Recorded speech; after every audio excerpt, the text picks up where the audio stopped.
We're going to be covering the topic of setting our toe point in relation to our pivot point in our main screed. Now the end goal is to make sure that our main screed is making full contact from nose to tail against what we're being laid. So I'm going to give an example here. This is going to be a 2-inch milled operation, and accounting for our 1/4 inch per 1 inch of compaction when we're running our rollers, we need to lay down a 2.5 inch loose asphalt mat. So when we go to set our toe point, I'll draw a reference right here. This is going to be for a Road-Tech paver, which Road-Tech pavers count from 0 at the bottom of the cylinder and count upwards to 12 or 14, or maybe a little bit different based on the size of the paver. But in this example, it goes, we'll say 0 to 5. We need to have a 2.5 inch mat, and the general rule for a Road-Tech paver is to add 1 inch to our loose mat thickness. So we want to have a 2.5 inch loose mat thickness. We need to add 1 inch as a general rule of thumb.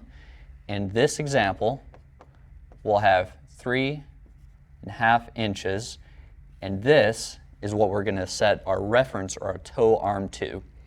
So as we press up or down, we take that toe point to the 3.5 inch position, and as we progress along, we can see, I'm going to try to draw here as best I can. Hopefully that looks familiar to most everyone here. This is your toe arm, and is what's connecting our screed, our main screed, to our tractor, only in these two locations. So everyone's familiar with the toe arm linkage, but this little circle down here, some people might have seen it before, but this is called our pivot point. Now that screed, everything's getting pulled along, and it actually balances or rotates or pivots against that pivot point.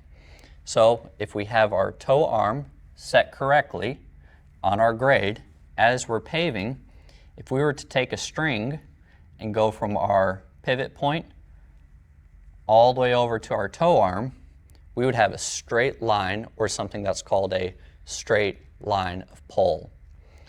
Now, just as critically, if we did not set our toe point correct, and we had it too low or too high, our screed is going to do one or two things. It can, this is a little exaggerated, it can ride on the tail. So here's our material. You can see only the tail of our screed is touching what's actually being laid on the ground below it. So this is going to wear down our tail, you're going to have a reduced lifespan, and you're going to have a poorly segregated or rideability on the mat behind it that the rollers just can't fix.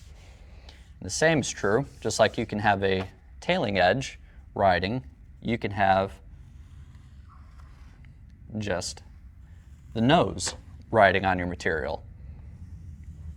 So the same thing is true. You're going to wear down the nose of your screed, you're going to have a lower life expectancy, and you're going to have a poor quality mat behind it. It's something easy we can do. It's a very simple calculation.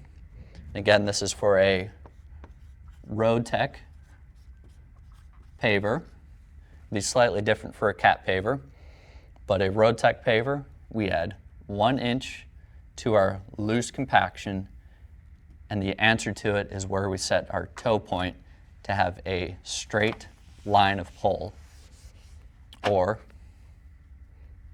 visually, the entire bottom of the screed pressing down, flattening out, and giving a good shape to our mat behind us.